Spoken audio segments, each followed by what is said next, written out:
ভারতবর্ষের নির্বাচন কমিশন নিয়ে এখন একটা খুব বড় প্রশ্ন উঠে গেছে। তাদের যে নিরপেক্ষতা নিয়ে প্রশ্ন উঠেছে, তাদের স্বচ্ছতা নিয়ে প্রশ্ন উঠেছে এবং তাদের বিশ্বাসযোগ্যতা নিয়ে প্রশ্ন উঠেছে। এই মুখ্য নির্বাচন কমিশনার এবং তার অধীনে যে নির্বাচন কমিশন, তারা শাসক দলের কেন্দ্রের যে শাসক দল, সেই কেন্দ্রীয় সরকারের শাসক দলের অঙ্গুলি হেলনেই চলছে। তাদের একটা বড় অংশ এবার কিন্তু কেন্দ্রীয় শাসক দলের বিরুদ্ধে ভোটটা দেবে। যেই দিল্লির সরকার, দিল্লির নির্বাচন কমিশন, তারা এসে বাংলায় প্রায় কেন্দ্রীয় বাহিনী নিয়ে এবার একটা জবরদখলের মতো একটা পরিস্থিতি। আমার ধারণা বাঙালিরা এটার বিরুদ্ধেও একটা নীরবে ভোট দিতে পারে। ভারতের পশ্চিমবঙ্গের নির্বাচন এবং সেই নির্বাচন সাধারণভাবে বাংলাদেশের আলোচনাতেও রয়েছে, কিন্তু আমরা দেখতে পাচ্ছি পশ্চিমবঙ্গের এবার যে নির্বাচন, সেখানে বাংলাদেশ একটা বড় ইস্যু এবং স্বাভাবিকভাবেই রাজনীতি যেহেতু নানা দিকে দুই দেশেরই এবং বিশেষ করে পশ্চিমবঙ্গের সাথে আমাদের রাজনীতির একটা আলোচনা সবসময়ই থাকে। নির্বাচনী পরিবেশ নিয়ে এবার আমরা দেখছি নানা রকম বিতর্কও রয়েছে। সেই সবগুলো বিষয় নিয়ে নির্বাচনে আজকে প্রথম দফার ভোট গ্রহণ হয়ে গেল, সেই বিষয়গুলো নিয়ে কথা বলবো।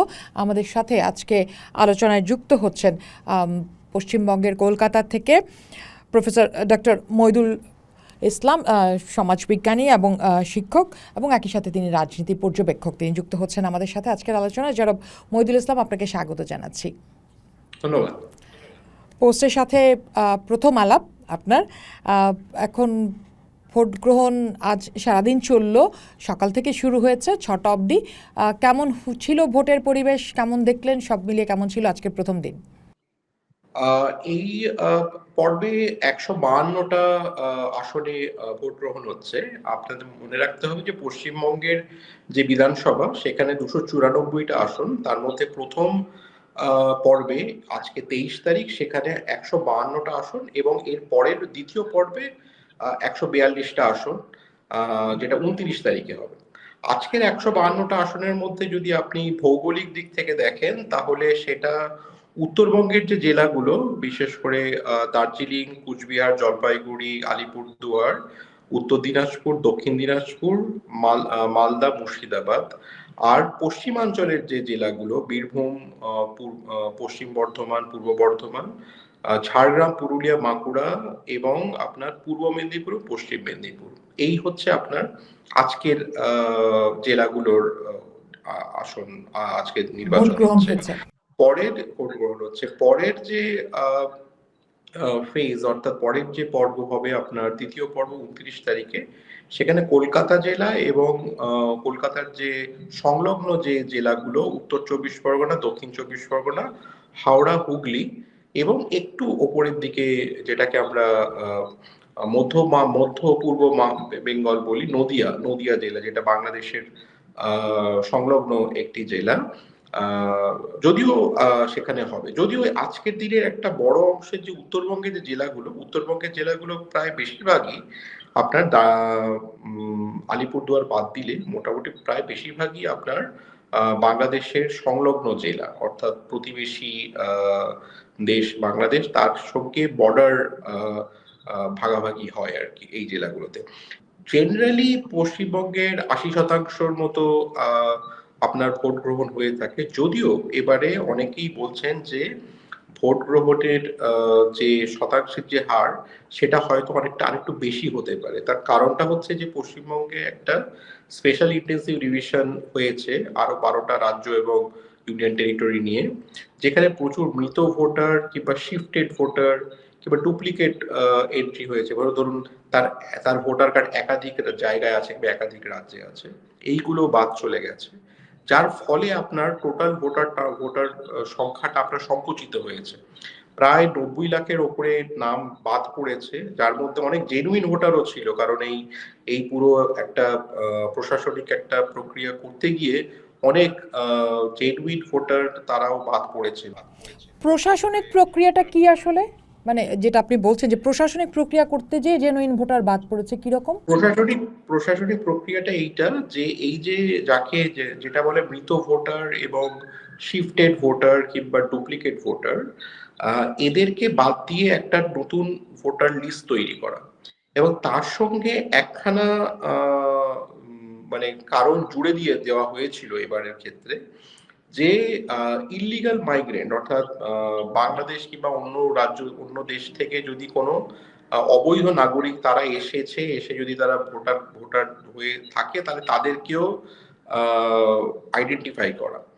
এখনো পর্যন্ত নির্বাচন কমিশন এরকম কোনো তালিকা দিতে পারেনি যেখানে তারা বলতে পারে যে এতগুলো রোহিঙ্গা কিংবা এতগুলো বাংলাদেশের, যেটাকে তারা বলছে বাংলাদেশের অনুপ্রবেশকারী, এরা এরা হচ্ছে ভোট দিয়েছে কিন্তু তাদেরকে আইডেন্টিফাই করা হয়েছে, এরকম কিন্তু কোনো তালিকা দিতে পারেনি। কিন্তু যেটা হয়েছে, এই বিভিন্ন ধরনের আপনার খুব কমপ্লিকেটেড একটা প্রসেসের মধ্যে দিয়ে যাওয়ার ফলে, অত্যন্ত জটিল একটা প্রক্রিয়ার মধ্যে দিয়ে যাওয়ার ফলে প্রচুর জেনুইন ভোটার যাদের ভারতীয় পাসপোর্ট আছে কিংবা সঠিক নথিপত্র আছে, যারা সরকারি চাকরি করছেন, মানে এরকম অনেককেই শুনেছি যারা সরকারি চাকরি করছেন, বিমানে কাজ করছেন, বা লয়ার আছেন। জি, ভারতীয় বায়ুসেনা কিংবা ভারতীয় নৌবাহিনীতে চাকরি করেছে, ইন্ডিয়ান ইনস্টিটিউট অফ ম্যানেজমেন্ট ক্যালকাটাতে তিনি পড়ান, এরকম বাদ পড়েছে।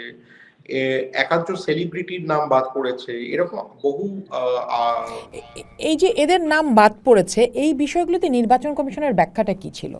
নির্বাচন কমিশন কোনো খুব সদুত্তর দিতে পারেনি। তার কারণটা হলো যে আলটিমেটলি যেটা হয়েছে, ধরুন যেটা এআই কে ব্যবহার করা হয়েছে, যেখানটায় দেখা যাচ্ছে যে আপনার ধরুন স্পেলিং এর কোনো ভুল ছিল, ধরুন এইটা মূল বিষয়টা ছিল যে আপনার যদি নাম 2002 সালে যখন লাস্ট এই ইন্টেন্সিভ রিভিশনটা হয়, সেই আপনার ভোটার লিস্টে 2002 এর ভোটার লিস্টে আপনার নাম আছে কিনা, এইটা হচ্ছে প্রথমে পর্যবেক্ষণ করা, এবং সেই ব্যক্তি এখনো বেঁচে আছেন কিনা। যদি বেঁচে থাকেন তাহলে তিনি ফর্ম ফিল আপ করেছেন যে 2002 সালে অমুক কেন্দ্রে অমুক জায়গায় আমি ভোট দিয়েছিলাম, অমুক বুথে এই আমার পার্ট নাম্বার, এই আমার সিরিয়াল নাম্বার, ঠিক আছে।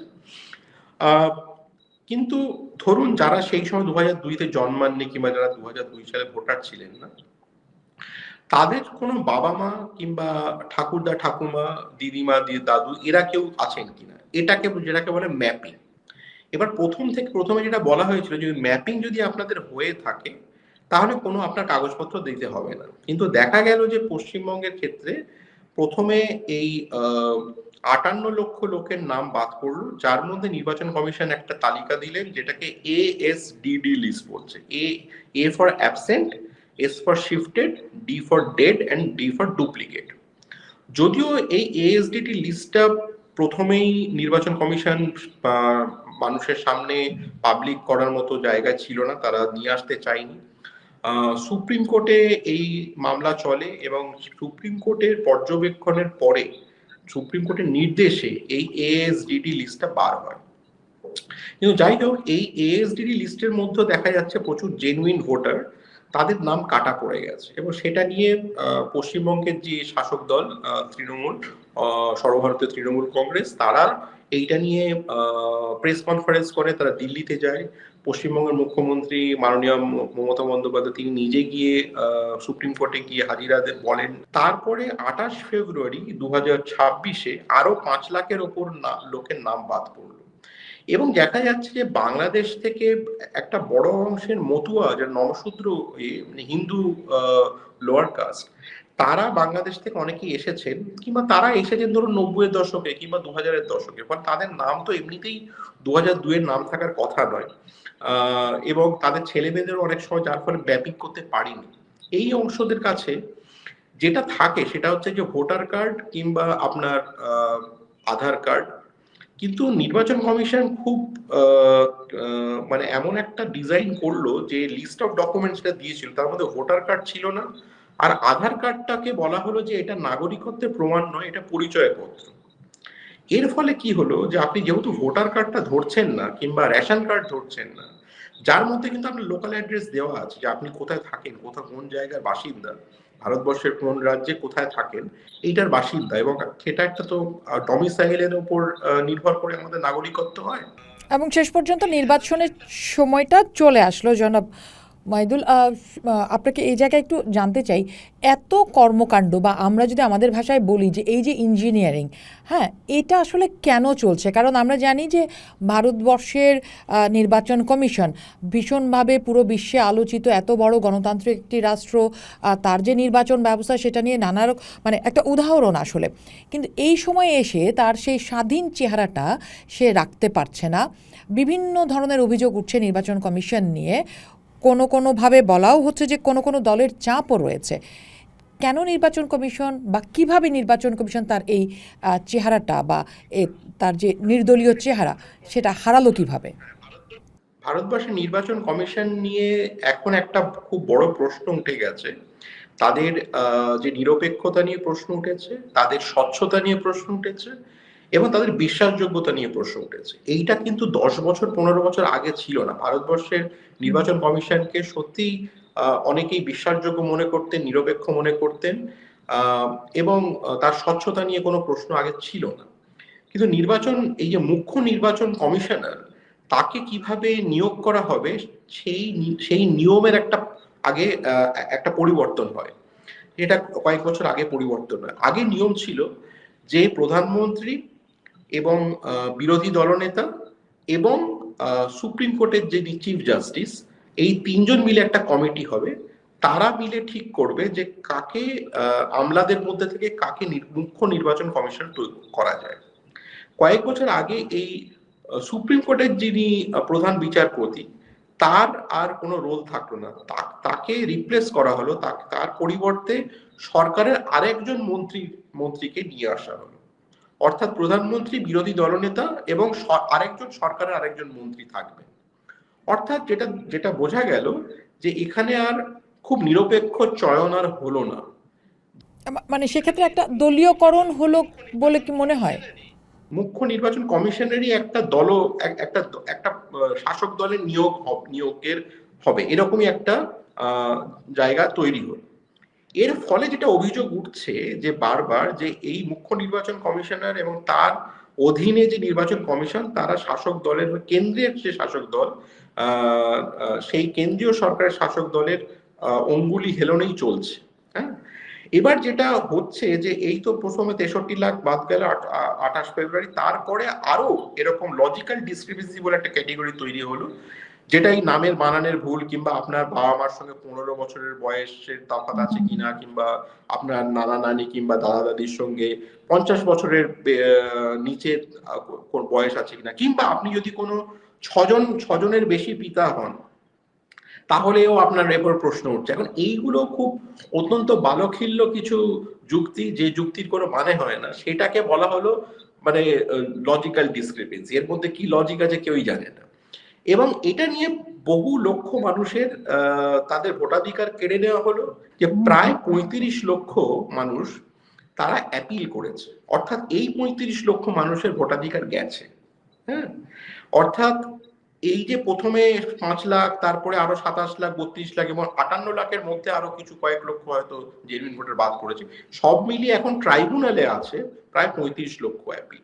জি, এই আলাপটা যদি একটু ছোট করে নিয়ে এসে জানতে চাই যে যে কারণে এই ইঞ্জিনিয়ারিং, এই ভোটার বাদ দেওয়ার চেষ্টা। হ্যাঁ, মূল কারণটাই হচ্ছে যে আপনাদের অ্যাকচুয়ালি মূল কারণটা হচ্ছে মুসলিমদের বাদ দেওয়া, এবং সেখানে মুসলিমদেরকে বাদ দেওয়া, তার মধ্যে থেকে কিছু গরিব মানুষ বাদ পড়বেই, এবং মতুয়া ভোটাররাও বাদ পড়ে গেল, বিশেষ করে দলিত এবং মুসলিম এতে লাভটা কার হলো? মানে আজকের নির্বাচনে বা আর এক দফা রয়েছে, লাভটা কার হলো? মানে এই লাভের গুড় কে খাবে? এই লাভের গুড় হচ্ছে কেন্দ্রীয় সরকারের যে শাসক দল, তারা মনে করছে যে এই লাভটা তাদের হবে। কিন্তু যেটা পশ্চিমবঙ্গের ক্ষেত্রে এটা হয় যে নির্বাচনটা তো শুধু একটা এরিথমেটিক নয়, এই নির্বাচনটার মধ্যে পাটিগণিত না, এটার মধ্যে একটা রসায়ন আছে। রসায়নটা এই যে যাদের নাম বাদ পড়েছে তারা তো ভোট দিতে পারবেন না, কিন্তু তাদের যে পাড়া প্রতিবেশী, তাদের নিজেদের যে পরিবারের লোকজন, তারা কেউ আর শাসক দলকে ভোট, মানে কেন্দ্রের শাসক দলকে ভোট দেবে না, তারা কেন্দ্রের শাসক দলের বিরুদ্ধেই ভোট দেবে। এবং যে পরিমাণে হয়রানি হয়েছে, প্রায় 1.5 কোটি মানুষকে হিয়ারিং এ ডাকা হলো। কারণ প্রথমে আপনি বলেছিলেন যে আপনার কোনো কাগজপত্র দিতে হবে না যদি 2002-তে নাম থাকে কিংবা আপনার বাবা মার নাম থাকে। তারপর দেখা গেল যে না, সবারই কাগজপত্র লাগছে। হ্যাঁ, তারপরে এই যে মাঝে মাঝে যে বিভিন্ন ধরনের প্রশাসনিক যে সমস্ত নির্দেশগুলো পাল্টে যাচ্ছে, এর ফলে মানুষের হয়রানিও হচ্ছে, মানুষ যথেষ্ট ক্ষুব্ধ হয়েছে যে তাদের নাগরিকত্ব নিয়ে প্রশ্ন তোলা হয়েছে এবং তাদেরকে এইভাবে হয়রানি করে এবং এত লক্ষ লোকের মানুষের নাম বাদ গেছে। ফলে এর বিরুদ্ধে একটা প্রতিবাদের ভোটও হয়তো হচ্ছে। এটার একটা মানে আমি বলছি যে একদম গ্রামীণ স্তরে, শহরের বস্তি অঞ্চলে, যেখানে গরিব মানুষরা থাকে, তাদের একটা বড় অংশ এবার কিন্তু কেন্দ্রীয় শাসক দলের বিরুদ্ধে ভোটটা দেবে। এটা আপাতত মনে হচ্ছে। আচ্ছা, যত ইঞ্জিনিয়ারিং হোক, এবং সেই সাথে কি আসলে আমরা যদি বলি তৃণমূল কংগ্রেসের যে ৪৭ জন মুসলিম আম, নেতা তিনি নির্বাচন করেছেন প্রার্থী হিসেবে, সেটাও আসলে একটু ধারে কাটবে, মানে সেটাও যোগ হবে বিজেপির বিপক্ষে। এইটা হচ্ছে যে দেখুন, এই যে বাদ পড়েছে তার মধ্যে একটা বড় অংশ বাদ পড়েছে মুসলিম মহিলা এবং মুসলিম দলিত, এবং মহিলা এবং মুসলিম, এই হচ্ছে বাদ পড়েছে। এবং মুসলিম এবং মহিলারা এরা হচ্ছে সব থেকে বেশি তৃণমূলকে ভোটটা দেয়, সেই টার্গেটটা করা হয়েছিল। এবং যে জেলাগুলোকে ধরে যদি দেখেন, মালদা, মুর্শিদাবাদ, উত্তর দিনাজপুর, বীরভূম, যেসব জায়গায় দক্ষিণ চব্বিশ পরগনা, যেসব জায়গায় মুসলিম জনসংখ্যা বেশ বেশি এবং মতুয়া জনসংখ্যা আছে, নদিয়া, উত্তর চব্বিশ পরগনা, এইসব জায়গাও কাটা পড়েছে।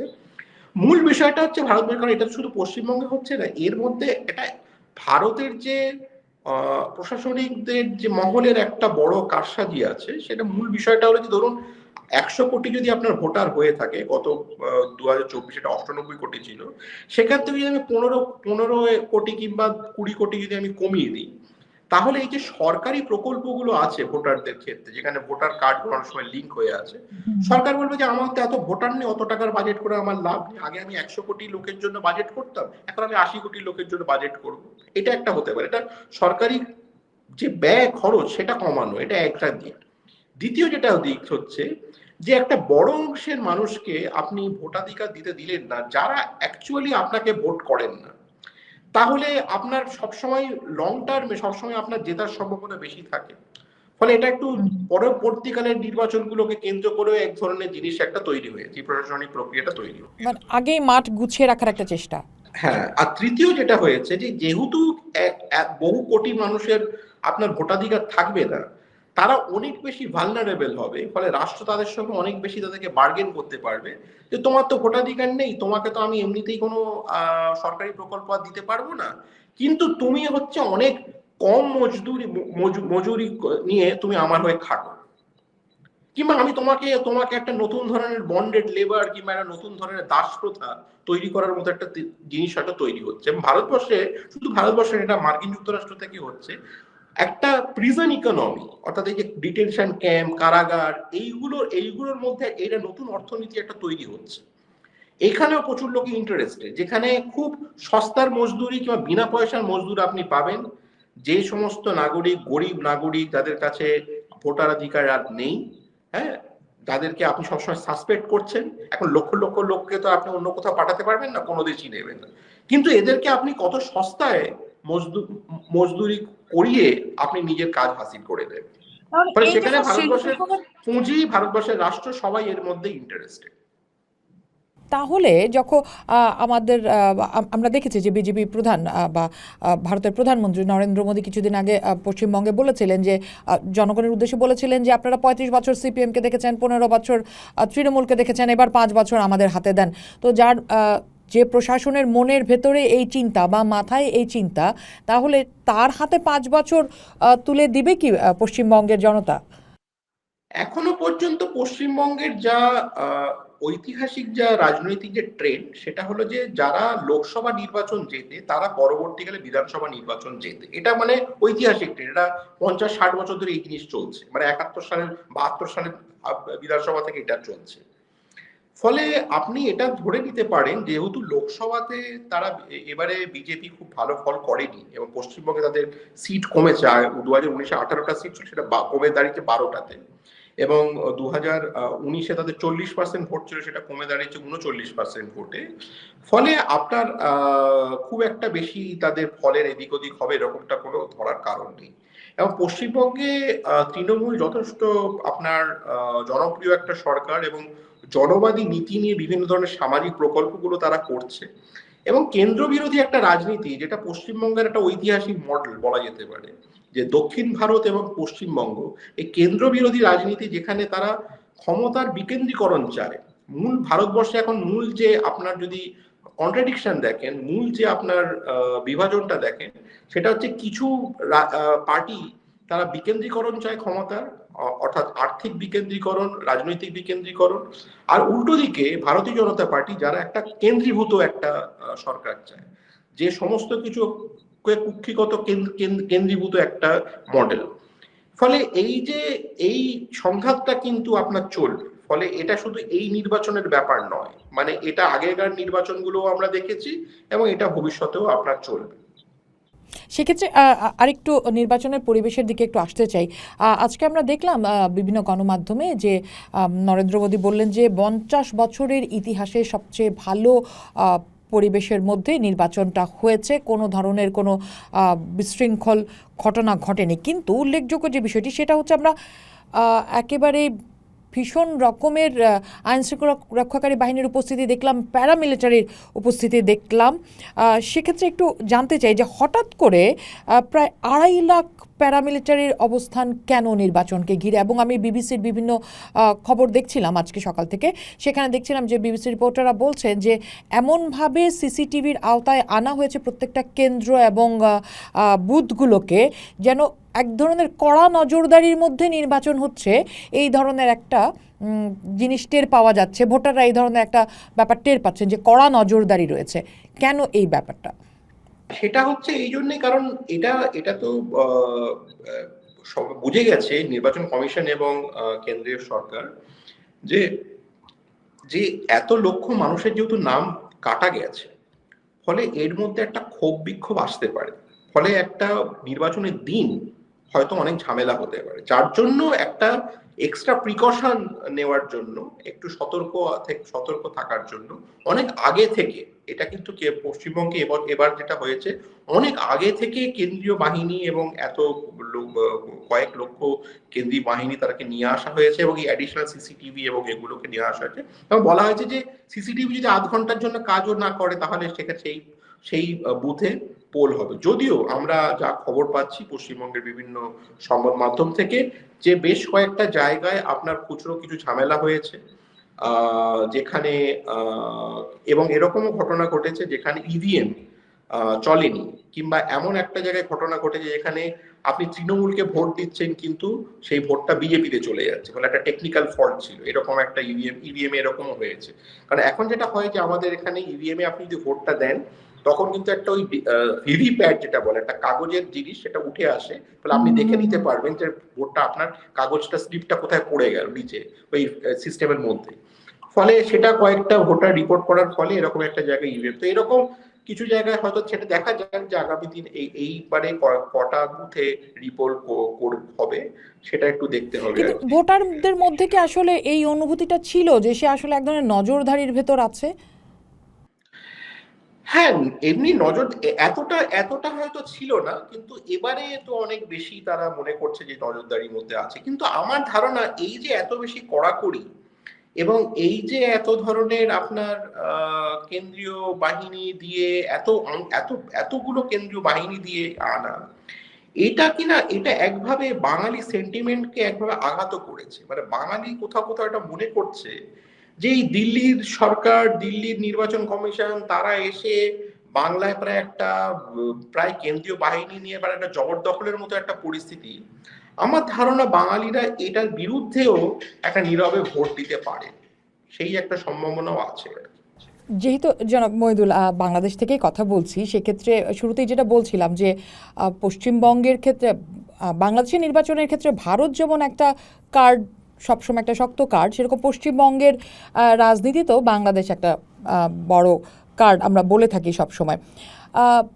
আপনার কাছে কেন মনে হয়? আমরা দেখছিলাম যে গত কয়েকদিন থেকেই বাংলাদেশকে হ্যাশট্যাগ করে বিভিন্ন কন্টেন্ট তৈরি হচ্ছিল এই নির্বাচনী প্রচারের সময়। কেন ভারতের এই নির্বাচনে বাংলাদেশ গুরুত্বপূর্ণ ইস্যু হয়ে উঠল বলে আপনি মনে করেন? এটা বেসিক্যালি আপনার এই যে কেন্দ্রীয় সরকারের যে সমস্ত সোশ্যাল মিডিয়ার হ্যান্ডেল আছে, কিংবা তাদের মোটামুটি কাছের এমন সংবাদ মাধ্যম আছে, তারাই হয়তো এই জিনিসটা করছেন। তার কারণটা হচ্ছে যে অনুপ্রবেশকারীর যে ন্যারেটিভটা নিয়ে এবারে বিজেপি এই রাজ্যে ক্যাম্পেইন করছে, সেটাকে কিছুটা ক্রেডিবিলিটি দেওয়া। কিন্তু এটা মানুষ খুব একটা ক্রেডিবল, মানে মানুষ ওরা মেনে নিচ্ছে না। তার কারণটা হলো যে প্রথমত বাংলাদেশ থেকে মুসলমানরা তারা ভারতবর্ষে এসে চাকরি কাজের জন্য আসবেই বা কেন, মানে আমাদের কি বা অফার করার আছে তাদের? কারণ বাংলাদেশের মুসলমানরা হয় আমরা দেখেছি দক্ষিণ এশিয়াতে যায়, মালয়েশিয়া ইন্দোনেশিয়াতে যায়, কিংবা আপনার একটা বড় অংশ আপনার মধ্যপ্রাচ্যের দেশগুলোতে যায়, আর একটা অংশ ধরুন সিলেট টিলেট থেকে তারা চলে যায় আপনার এই ইউরোপ কিংবা কানাডা কিংবা আসামের বিভিন্ন রেস্টুরেন্ট গুলোতে লেবার মাইগ্রেন্ট হিসেবে। ফলে ভারতবর্ষের এমন কিছু, বিশেষ করে পশ্চিমবঙ্গে এমন কিছু বিশাল কিছু চাকরি কাজ ফাজ তাদেরকে অফার করার মতো নেই। কারণ আমাদের নিজেদের দেশের লোককেই আমরা কাজ দিতে পারছি না, বাইরে থেকে এসে লোককে আমি কি বা কাজ তারা দেবো। যেটা হচ্ছে সেটা হচ্ছে যে এই যে মতুয়ারা যারা বাংলাদেশ থেকে এসছে, হিন্দু যেটাকে বিজেপি বলছে শরণার্থী, তাদের তো একটা অংশ বাংলাদেশ থেকে এসছে, সেটা একদিনে আসেনি। সেটা পাকিস্তান আমলের যে পুরো মিলিটারি রেজিম ছিল, আইয়ুব খান, ইয়াহিয়া খান এবং মুজিবের যদি 3 বছরটা যদি বাদও দেন, পরবর্তীকালে যে 15 বছর জিয়াউর রহমানের তারপর এরশাদের সময়ে একটা বড় অংশ তো এই তারা এসছেন। এখন তাদের তো ডকুমেন্ট গুলোকে, যে ডকুমেন্ট তো তাদের থাকার কথা গরিব মানুষের, সেই ডকুমেন্ট যেগুলো চাওয়া হয়েছে, সেই ডকুমেন্ট গুলো সাধারণত মধ্যবিত্ত মানুষদের হাতে থাকে, কিংবা যারা হায়ার স্টাডিজ করতে যায় ওরা কাস্ট সার্টিফিকেট, কিংবা ধরুন আপনার ক্লাস 10 পাশের সার্টিফিকেট, হ্যাঁ, ব্যাংকের বিভিন্ন ধরনের স্টেটমেন্ট, যেগুলো আবার 87 সালের আগে হতে হবে, এইগুলো কে দিতে পারবে? কিংবা আপনার জমির দলিল, এগুলো সব সাধারণ একেবারে মাইগ্রেন্ট লেবার কিংবা দিন আনে দিন খাটে ক্ষেত মজুর, এরা কি করেই বা দিতে পারবে? তার জন্য অনেক গরিব মানুষের আপনার ভোট তার বাদ পড়ে গেছে। কিন্তু এইগুলো সবই আপনার এবারের ইস্যু, এবং এসআইআরটাই মেন এখানে ইস্যু হয়েছে। ফলে অনুপ্রবেশকারীটা খুব একটা বড় এখানে ইস্যু তৈরি করতে পারেনি। এবং একটা জিনিস ক্যাম্পেইনটা ছিল, যেহেতু বাংলাদেশ এবং ভারত বর্ডার লাগোয়া জেলাগুলোতে জামাতে ইসলামী অনেকটা ভালো ফল করেছে অপেক্ষাকৃতভাবে, এইটা একটা ন্যারেটিভ ছিল যে ওখান থেকে হয়তো কিছু মানে টেরার লিঙ্ক, উগ্রপন্থী এই ধরনের কিছু, কিন্তু সেটা খুব একটা বেশি এইবারের ইলেকশনে মানুষ খুব একটা পাত্তা দেয়নি। মানুষের কাছে এখানে এসআইআরটা একটা মেন ইস্যু হয়েছে। জি, একেবারে শেষ পর্যায়ে চলে এসেছে আলোচনার। শেষ করতে চাই বাকি দুটি বড় দলের একটু কথা, যে সিপিএম আসলে দীর্ঘ সময় পশ্চিমবঙ্গের ক্ষমতায় ছিল, তাদের কি হাল এই নির্বাচনে, এবং একই সাথে কংগ্রেস কেমন করলো? কংগ্রেস এবারে হয়তো কিছু সিট পেতে পারে, তার কারণ কংগ্রেসের আপনার গতবারের লোকসভা নির্বাচনেই তারা একটা লোকসভা নির্বাচন জেতে পশ্চিমবঙ্গ থেকে, এবং বেশ কয়েকটা বিধানসভা এগিয়েছিল।